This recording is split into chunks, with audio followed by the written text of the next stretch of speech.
Hello दोस्तों, last class में मैंने आपको पढ़ाया था बजट। लास्ट क्लास में हमने चालू किया था चैप्टर बजट, जिसमें मैंने आपको ऑब्जेक्टिव्स ऑफ गवर्नमेंट बजट तक पढ़ा दिया था।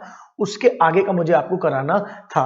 लास्ट क्लास हमारी लगी थी लाइव स्ट्रीमिंग के मोड में, ये वाली क्लास में लगी आपको रिकॉर्डेड। अगर आपने पिछली क्लास नहीं देखी है तो पहले पिछली क्लास देखिए और यहाँ पे फिर ये वाली क्लास को पढ़ने के लिए आए, ठीक है क्या। इसमें हम पढ़ने वाले हैं आज रेवेन्यू बजट और कैपिटल बजट के बारे में। एक बार क्विक रिवीजन की लास्ट क्लास में हमने क्या किया था। लास्ट क्लास में हमने सबसे पहले बताया था गवर्नमेंट बजट के बारे में पढ़ा था। हमने ये पढ़ा था कि गवर्नमेंट बजट होता क्या है। गवर्नमेंट बजट होता है बेटा annual statement item wise estimates होते हैं। क्या होता है? एनुअल स्टेटमेंट होता है और आइटम वाइज एस्टिमेट्स होते हैं। आइटम वाइज एस्टिमेट किस चीज के होते हैं? रिसिप्ट्स एंड पेमेंट्स के, कि कितना पैसा आएगा, कहां से पैसा आएगा और कहां से पैसा जाएगा। इसका जो एनुअल स्टेटमेंट गवर्नमेंट बनाती है उसको हम गवर्नमेंट बजट बोलते हैं। 3 प्रकार की गवर्नमेंट होती है और 3 प्रकार के उनके अपने अपने बजट होते हैं। एक होता है सेंट्रल गवर्नमेंट का बजट, एक होता है स्टेट गवर्नमेंट का बजट और एक होता है लोकल गवर्नमेंट का बजट, ठीक है क्या। हमको अपने कोर्स में सेंट्रल गवर्नमेंट के बजट के बारे में पढ़ना है, यानी कि we will consider only what बेटा, यूनियन बजट, यानी कि सेंट्रल गवर्नमेंट का बजट के बारे में हम सिर्फ कवर करेंगे, ठीक है क्या। ये बेसिकली इसमें हम सिर्फ एस्टिमेटेड लेते हैं, एस्टिमेटेड एक्सपेंडिचर, क्योंकि बजट आने वाले पीरियड के लिए बनता है। कोई बजट जो बनता है वो फ्यूचर के लिए बनता है और फ्यूचर वाला बजट है तो हम इसमें एस्टिमेटेड एक्सपेंडिचर और इनकम लेते हैं, ठीक है क्या। ये पार्लियामेंट में पहले पास कराना पड़ता है, ठीक है, उसके बाद ही पार्लियामेंट के अप्रूवल के बाद ही ये एप्लीकेबल हो पाता है, ठीक है क्या। मेन मैं रिवीजन करा रहा हूं, मेन क्लास आपको पिछले वाले टॉपिक में इसकी मिल जाएगी। ऑब्जेक्टिव्स ऑफ गवर्नमेंट बजट क्या आते हैं? Objectives of government budget reallocation of resources. Reallocation of resources मतलब सही रिसोर्सेज को सही जगह पे सही तरीके से इस्तेमाल करना। गवर्नमेंट जिस चीज को एनकरेज करना, इसके लिए 2 तरीके पढ़े थे हमने। एक था टैक्सेस एंड सब्सिडीज, दूसरा था डायरेक्टली प्रोडक्शन ऑफ गुड्स। अगर याद हो तो टैक्सेस एंड सब्सिडीज, अगर आपको रीएलोकेशन ऑफ रिसोर्सेज करने हैं तो जिस जगह पे पैसा, जिस चीज को एनकरेज करना है वहां पे गवर्नमेंट सब्सिडीज दे देती है और जिस चीज को डिस्करेज करना है वहां पे गवर्नमेंट टैक्सेस लगा देती है, जैसे कि आपका लिकर और सिगरेट्स हो गया, ठीक है क्या। उसके बाद क्या आता है बेटा आपका reducing inequality between income and wealth. अमीरों से ज्यादा टैक्स लेते हैं, जो अमीर लोग होते हैं 10 लाख से ऊपर कमाते हैं वो 30% स्लैब रेट पे आते हैं, तो अमीरों से ज्यादा टैक्स लेते हैं और गरीबों पे कम टैक्स, गरीबों पे टैक्स नहीं लेते हैं। 2.5 लाख से कम वाले को टैक्स देना नहीं है, तो अमीरों से टैक्स लेते हैं, गरीबों पे खर्च करते हैं, इसलिए क्या होती है हमारी reducing inequality between income and wealth. फिर आती है हमारी इकोनॉमिक स्टेबिलिटी, यानी कि जब रिसेशन का पीरियड होता है तो गवर्नमेंट उसको उससे उबारने के लिए, गवर्नमेंट रिसेशन से उबारने के लिए सब्सिडीज देती है और गवर्नमेंट एक्सपेंडिचर बढ़ाती है।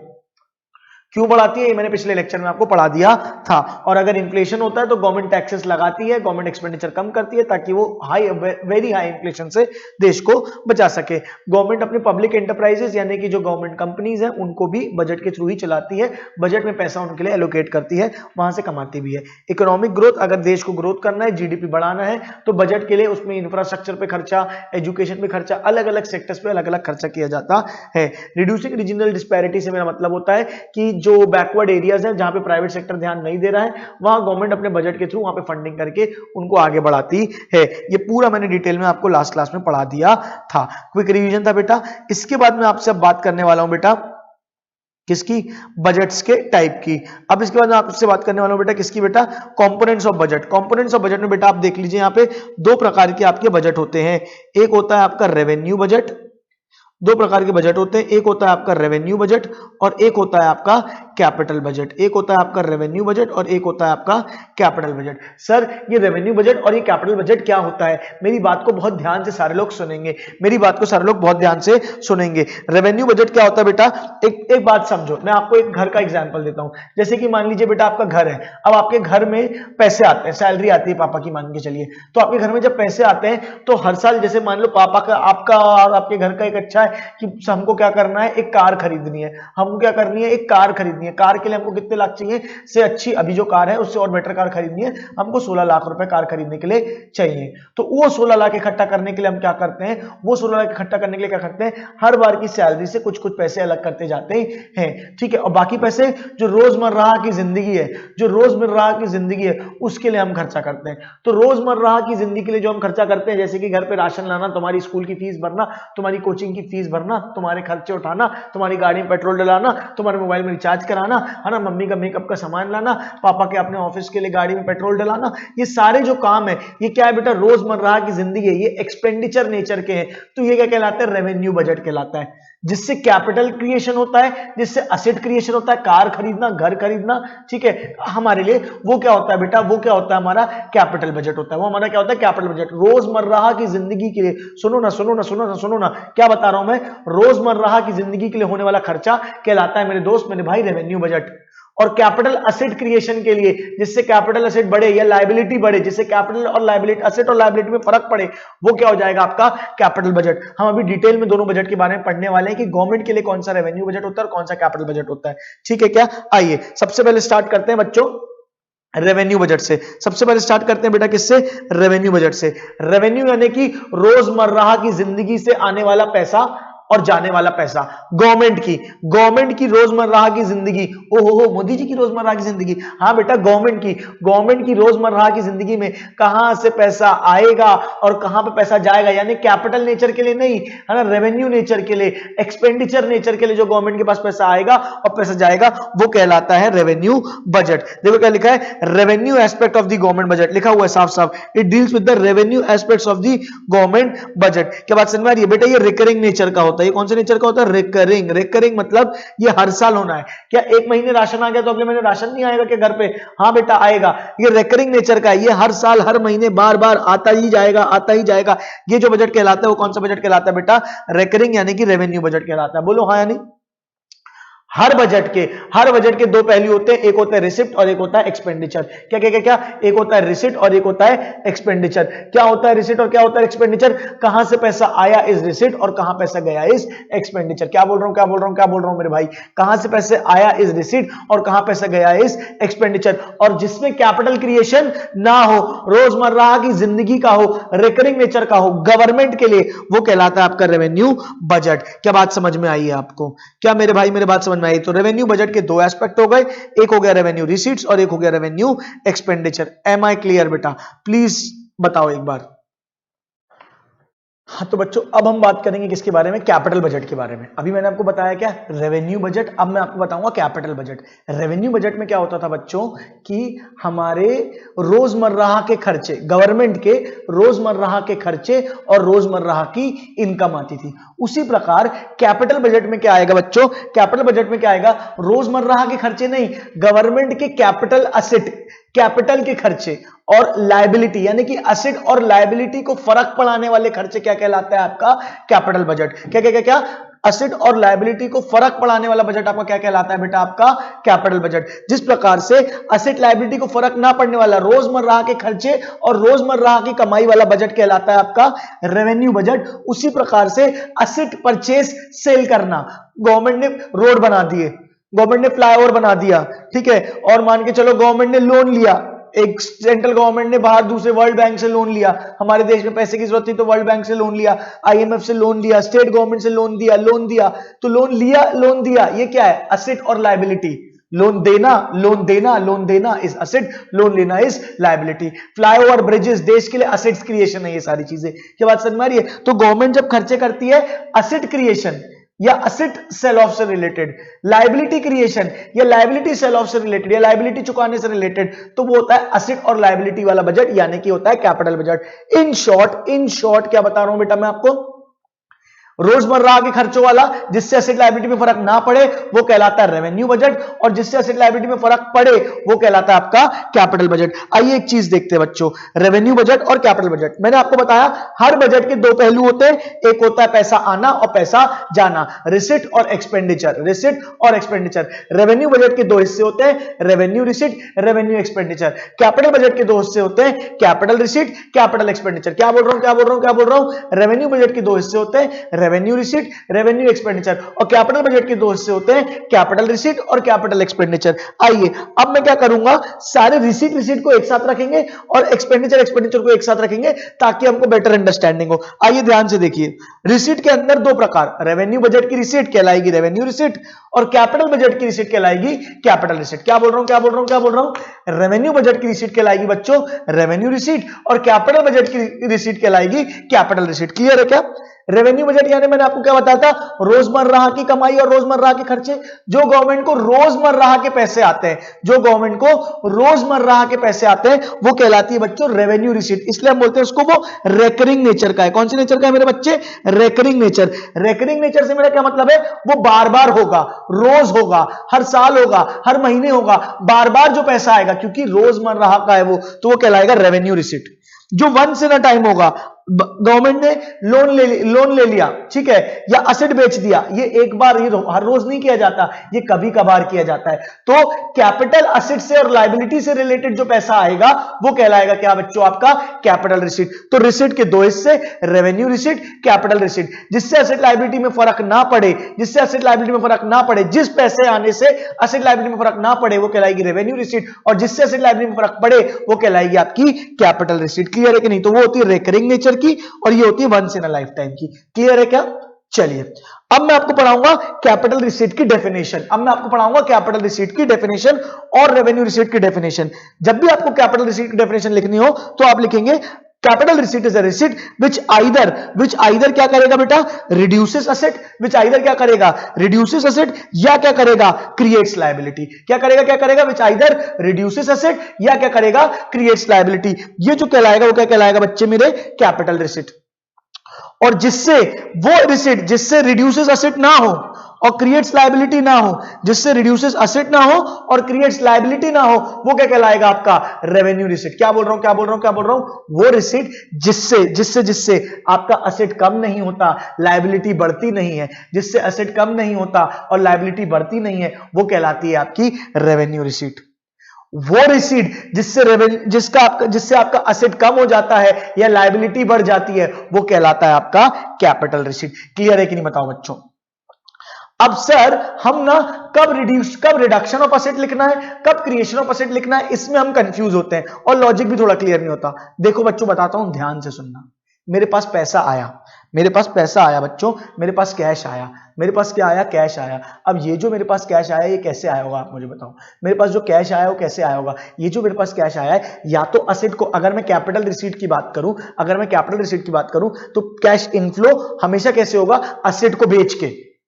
असेट को बेचा, कैश आया, असेट को बेचा, कैश आया। तो अगर मैं असेट बेच के कैश आ रहा है तो इसलिए रिड्यूसेस असेट हमेशा रिसीट में लिखेंगे। बात समझ में आ रही है क्या?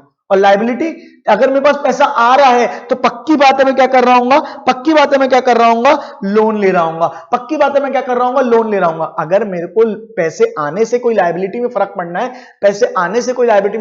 है, तो क्या हो जाएगा बेटा? कैश इनफ्लो यानी कि क्रिएट्स लायबिलिटी। समझ लो मैं क्या बता रहा हूं बच्चों?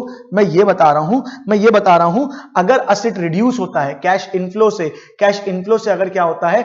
असेट रिड्यूस होता है। कैश इनफ्लो से क्या होता है? अगर एसेट रिड्यूस होता है या लायबिलिटी क्रिएट होती है, तो वो क्या है बेटा? आपकी कैपिटल रिसीट। और जिससे एसेट रिड्यूस नहीं होता है और लायबिलिटी क्रिएट नहीं होती है, तो वो कौन सी है? आपकी रेवेन्यू रिसीट। क्लियर है कि नहीं? बताओ। उसी प्रकार एक्सपेंडिचर भी दो प्रकार के होते हैं। एक होता है आपका रेवेन्यू एक्सपेंडिचर और एक होता है आपका कैपिटल एक्सपेंडिचर। एक होता है आपका कौन सा एक्सपेंडिचर बेटा? Revenue expenditure. एक होता है आपका कैपिटल एक्सपेंडिचर। सुनना मेरी बात ध्यान से। अगर मेरे पास से पैसा गया, मेरे पास से ये पैसा है, मेरे पास से पैसा जा रहा है बच्चे, मेरे पास से जो पैसा जा रहा है, कैश आउटफ्लो हो रहा है, तो उससे बताओ क्या हो रहा होगा? उससे मेरा असेट जो होगा बढ़ रहा होगा, मैं असेट खरीद रहा हूँ। अगर असेट लायबिलिटी में फर्क पड़ रहा है तो मैं असेट खरीद रहा हूँ, तभी कैश आउटफ्लो जा रहा है। इसलिए मैंने क्या बताया? Asset increases. कैश इनफ्लो से क्या होगा? कैश आउटफ्लो से क्या होगा?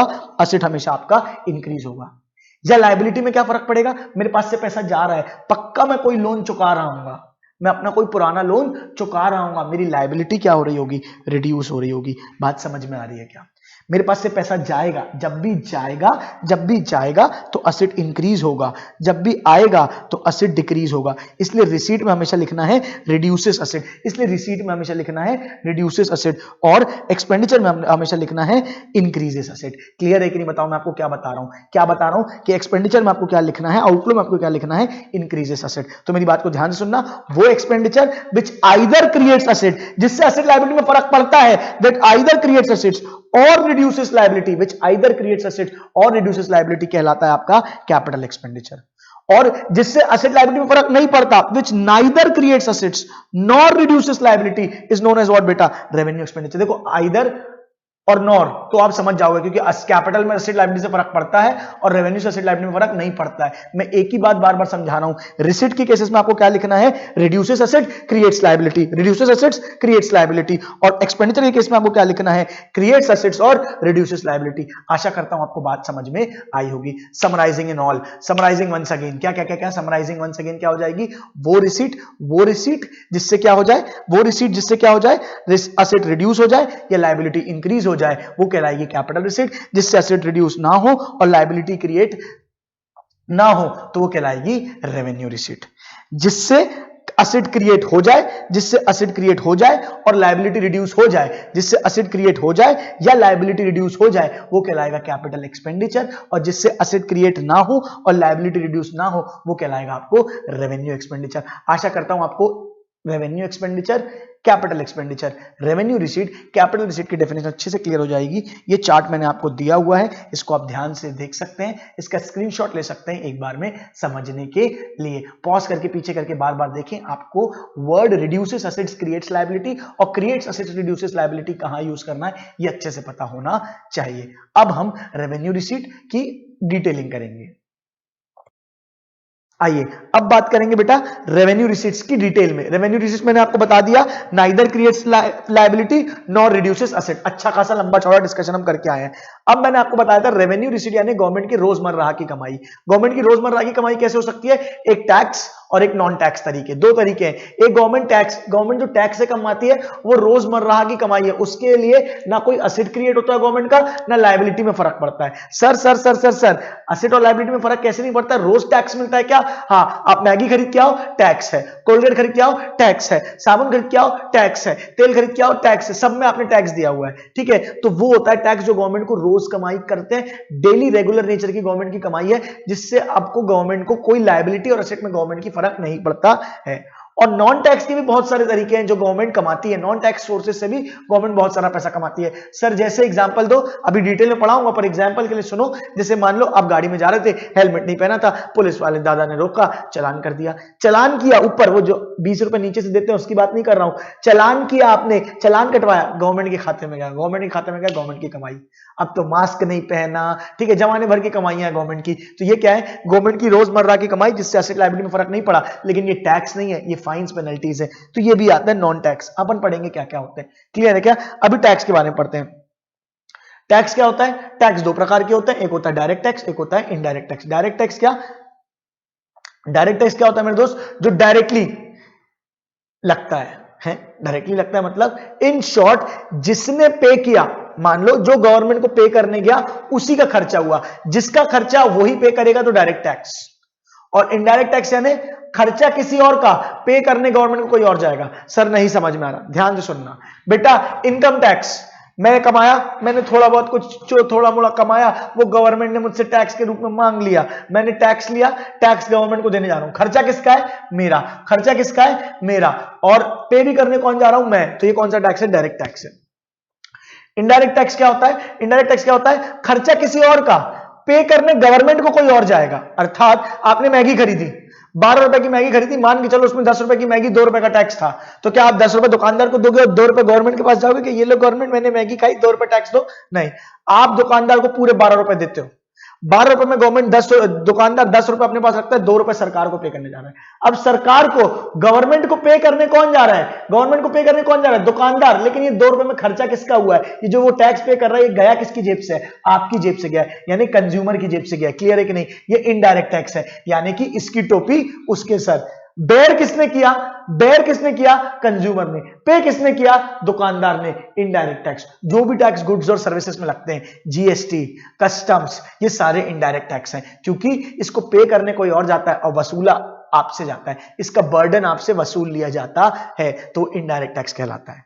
डायरेक्ट टैक्स जिसका खर्चा वही पे करेगा, वर्ड यूज होता है एग्जाम में, आपको लिख के आना है डायरेक्ट टैक्स जिसमें इंसिडेंस यानी कि बर्डन शिफ्ट नहीं होता है। क्या क्या क्या क्या, डायरेक्ट टैक्स क्या होता है, जिसमें पे directly by them to the government, ठीक है। Direct tax equal to taxes imposed by property और income of individuals directly by them to the government, जिसका खर्चा वही पे करेगा, है ना। और इनडायरेक्ट टैक्स क्या होता है? इनडायरेक्ट टैक्स क्या होता है? जो गुड्स और सर्विसेज में लगते हैं, जो गुड्स और सर्विसेज में लगते हैं और खर्चा किसी और का, पे कोई और करता है, खर्चा किसी और का और पे कोई और करता है। क्लियर है कि नहीं? Burden cannot be shifted, burden cannot be shifted, तो ये क्या है बेटा आपका? Direct tax. And incidence is on the same person. burden can be shifted, burden can be shifted, incidence is on the different person, तो ये क्या है बेटा? Indirect tax. ये मैंने आपको नोट्स बनाए, जैसे हाईलाइट बातें अगर आप पढ़ोगे तो आपको समझ में आ जाएगा। आपको ये वर्ड लिख के आना है वहां पे, बर्डन या incidence can not be shifted, incidence can not be shifted, burden cannot be shifted, incidence on the same person, तो कौन होगा? Direct tax. Burden can be shifted, incidence is on different person, तो क्या हो जाएगा बेटा? Indirect tax. Direct tax का example हमेशा इनकम टैक्स होगा, इनडायरेक्ट टैक्स का एग्जांपल होगा जीएसटी, कस्टम्स, ये और भी बहुत सारे तुम्हारी किताबों में दिए हुए हैं जो अब अबॉलिश हो चुके हैं। वेल्थ टैक्स तुम्हारी बुक में एग्जांपल होता है, अब अबॉलिश हो चुका है, ये सब लगते नहीं है आज के समय में। ये डिफरेंस बिटवीन आप पढ़ लेंगे डायरेक्ट टैक्स और इनडायरेक्ट टैक्स। हम पढ़ क्या रहे थे? Revenue receipts. हम पढ़ क्या रहे थे? Revenue receipts. रेवेन्यू रिसीट्स हमने पढ़ा जिससे एसेट लायबिलिटी में फर्क नहीं पड़ता, गवर्नमेंट रोजमर्रा में कमाती है। रोजमर्रा में गवर्नमेंट कैसे कमाती है?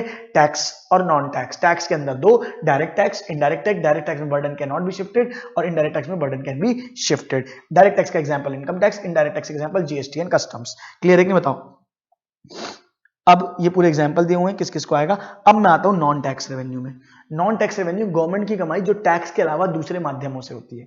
नॉन टैक्स रेवेन्यू ने गवर्नमेंट कमाती है दूसरे माध्यमों से। गवर्नमेंट ने लोन दे दिया, गवर्नमेंट ने लोन दे दिया, सेंट्रल गवर्नमेंट ने लोन दे दिया स्टेट गवर्नमेंट को, ठीक है। गवर्नमेंट ने, सेंट्रल गवर्नमेंट ने लोन दे दिया स्टेट गवर्नमेंट को, तो गवर्नमेंट इंटरेस्ट कमाती है, ठीक है। क्या ये गवर्नमेंट की नॉन टैक्स रेवेन्यू है, लेकिन इस पे कोई असेट लायबिलिटी में फर्क नहीं पड़ रहा गवर्नमेंट के। Profits and dividends, government companies, BSNL, BHEL, ये ठीक है। तो ये सारी जो गवर्नमेंट की कंपनीज हैं, ये क्या है? ये प्रॉफिट कमा रही है। तो ये जो गवर्नमेंट प्रॉफिट कमा रही है, ये क्या है बेटा? गवर्नमेंट का फ्री है, इससे कोई असेट लायबिलिटी, लोन नहीं लिया अब गवर्नमेंट ने, कोई असेट नहीं बेचा, गवर्नमेंट अपनी कंपनी से प्रॉफिट कमा रही है, धंधा करके। धंधा करके कमाई तो आपकी रेवेन्यू ही होती है, इसलिए प्रॉफिट्स एंड डिविडेंड्स। गवर्नमेंट को फीस मिलती है। फीस कैसे? मान लो आप कोर्ट केस किया, आपने कोर्ट केस किया, आप कोर्ट में एक फीस भरते हो, तो वो कोर्ट फीस क्या है ना। आपने केस किया, आपकी किसी लड़ाई होगा या आपने केस किया कोर्ट में, आपने फीस भरी कोर्ट केस, तो वो जो फीस है वो किसके पास जा रही है? गवर्नमेंट के पास जा रही है। और ये फीस कौन सी कमाई है? नॉन टैक्स, ठीक है। क्या? To cover the cost of recurring service provided by it, ठीक है, पब्लिक इंटरेस्ट पे। क्लियर है कि नहीं? दिखा है court fees, registration fees, import fees are some of the example of fees. Licence, driving licence बनवाने जाते हो, गवर्नमेंट को लाइसेंस का पैसा देते हो। आपको दारू की दुकान खोलनी है, दारू का ठेका खोलना है, लाइसेंस देते हो, लाइसेंस फीस देते हो। कोई भी काम करने के लिए, अलग अलग काम गवर्नमेंट के लिए, गवर्नमेंट से आपको लाइसेंस लेना पड़ता है। गाड़ी चलाने के लिए ड्राइविंग लाइसेंस लेना पड़ता है, दुकान, दारू की दुकान खोलने के लिए दारू का लाइसेंस लेना पड़ता है, फटाके की दुकान खोलने के लिए दिवाली में फटाके का आप लाइसेंस फीस भरते हो, दवाई की दुकान खोलने के लिए आप लाइसेंस लेते हो। तो ये सब जो आप लाइसेंस लेते हो तो आप लाइसेंस फीस भरते हो, इससे गवर्नमेंट की कमाई होती है, नॉन टैक्स कमाई है गवर्नमेंट की। फाइन्स एंड पेनल्टीज, मैंने आपको बताया, आप हेलमेट नहीं पहने थे, मास्क नहीं लगाए थे, आप पे गवर्नमेंट ने फाइन लगा दिया, पेनल्टी लगा दी, ठीक है। क्या एस्टेट्स क्या होता है? मान लो बेटा मैं, अब क्या बताऊं तुमसे, क्या छुपाना, अब तुमसे क्या छुपाना बेटा, मेरे पास लाखों करोड़ों की संपत्ति है बेटा, मेरी लाखों करोड़ों की संपत्ति है और मैं मस्त कुआरा इंसान बेटा, कुआरा इंसान मैं चल बसा, मैं कुआरा चल बसा, मेरे आगे ना पीछे ना कोई ऊपर नीचे, ना रोने वाला ना रोने वाली। क्या बताऊं बेटा तुमको अब, ठीक है, मेरे आगे ना पीछे ना कोई ऊपर नीचे, ना कोई रोने वाला है ना ही कोई रोने वाली है। बताओ बेटा मैं क्या करूं? तो मेरी जितनी भी संपत्ति होगी गवर्नमेंट रख लेगी, गवर्नमेंट की कमाई, ठीक है। Claim of the government on the property of a person who dies without living behind any legal heir और विल, ना मेरी कोई विल है और ना ही मेरे आगे ना पीछे ना कोई ऊपर ना कोई नीचे, ना कोई रोने वाला है ना कोई रोने वाली है, ना कोई मेरा पैसा मांगने वाला है। तो मेरा पैसा कौन ले जाएगी? गवर्नमेंट ले जाएगी, वो गवर्नमेंट की कमाई हो गई। गवर्नमेंट को गिफ्ट मिला, ग्रांट मिली, दूसरे देशों ने, यूएस के प्रेसिडेंट ने गवर्नमेंट को दिया, ये लो एक काम करो, ऐश करो, है ना। मान लो जापान में बाढ़ आ गई, हमने पैसा दे दिया, ले भैया, तो वो उस देश के लिए कमाई। हमारे देश में कोई आपदा आई, दूसरे देश ने हमको पैसे की मदद कर दी, ये लो, वापस नहीं करना, वापस करना होगा तो वो लोन हो जाएगा। जो पैसा चुकाना पड़ता है वो वापस करना पड़ता है, वो लोन हो जाता है, वो कैपिटल रिसीट हो जाती है। ये जो पैसा मिला ये वापस नहीं करना, तोहफा दिया भाई ने भाई को तोहफा दिया है तो कोई बात नहीं है, उसको वापस नहीं करना, ये ग्रांट है, ये कमाई है। क्लियर है कि नहीं? बताओ। 4 फीचर्स यानी क्या होता है? पेनल्टीज लिए which are imposed by the courts for non compliance of orders और फुलफिलमेंट ऑफ कॉन्ट्रैक्ट्स। गवर्नमेंट ने कोई आपको ऑर्डर दिया, गवर्नमेंट ने किसी कंपनी को ऑर्डर दिया कि आपको ये करना है, ये करना है, वो नहीं किया तो गवर्नमेंट ने उसने फाइन पेनल्टी लगाई, तो वो 4 फीचर्स कहलाता है। स्पेशल रिसीट्स, ठीक है क्या। अब बेटा मान लो बेटा मेरी प्रॉपर्टी थी, अब मैं क्या बताऊं अपने बारे में बेटा, बहुत पैसा है, भगवान का दिया सब कुछ है, दौलत है, शोहरत है, ठीक है। मेरे पास एक प्रॉपर्टी थी, प्रॉपर्टी के आगे क्या हो गया बेटा, प्रॉपर्टी के आगे क्या हो गया, आपने मेट्रो लेन बन गई, या मान लो फ्लाईओवर बन गया, उसके कारण क्या हुआ, मेरे प्रॉपर्टी की वैल्यू बढ़ गई। तो गवर्नमेंट अगर चाहे तो, वैसे नॉर्मली होता नहीं है, अगर गवर्नमेंट चाहे तो उस प्रॉपर्टी की जो वैल्यू इंक्रीज हुई है, गवर्नमेंट बोलेगी हमने रोड ब्रिज बनाया, हमने फ्लाईओवर बनाया, हमने आपका क्या कहते हैं इसको, ये मेट्रो रेल निकाली, जिस कारण से आपकी प्रॉपर्टी की वैल्यू बढ़ी, उसका एक हिस्सा हमको भी चाहिए, तो वो स्पेशल असेसमेंट कहलाता है। देखो लिखा है, made by the owners of those properties whose value has appreciated due to development activities of the government.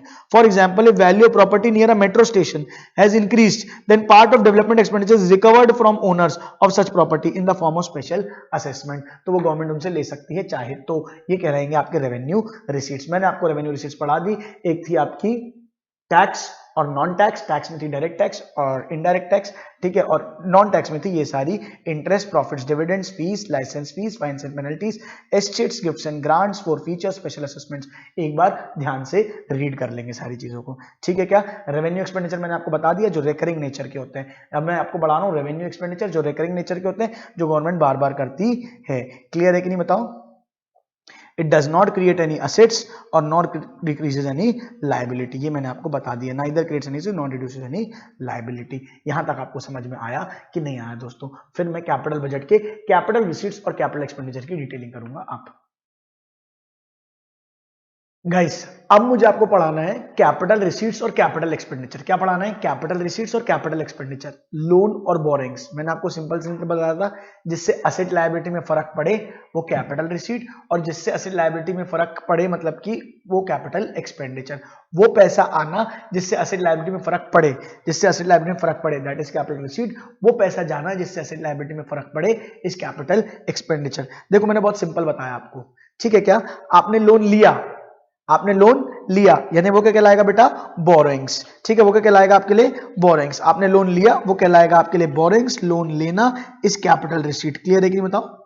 आपने किसी को लोन दिया तो आपके लिए असेट है, मैंने आपको लोन दिया है, मुझे पैसा मिलना है, अकाउंट्स वाले बच्चों आप समझते होगे। तो लोन्स देना इस कैपिटल एक्सपेंडिचर। ये हो जाएगा बोरोइंग्स। क्या हो जाएगा बच्चे, क्रिएशन ऑफ लायबिलिटी। बोरोइंग्स क्या हो जाएगा बेटा, क्रिएशन ऑफ लायबिलिटी। और एडवांसेस गिवन क्या हो जाएगा बेटा आपके लिए, रिडक्शन ऑफ या क्रिएशन ऑफ असेट। लोन लेना इस कैपिटल रिसीट, लोन देना इस कैपिटल एक्सपेंडिचर। अच्छा, क्योंकि क्रिएशन ऑफ लायबिलिटी और क्रिएशन ऑफ असेट है। अब जो लोन लिया था यानी कि जो बोरिंग्स की थी उसको चुकाना।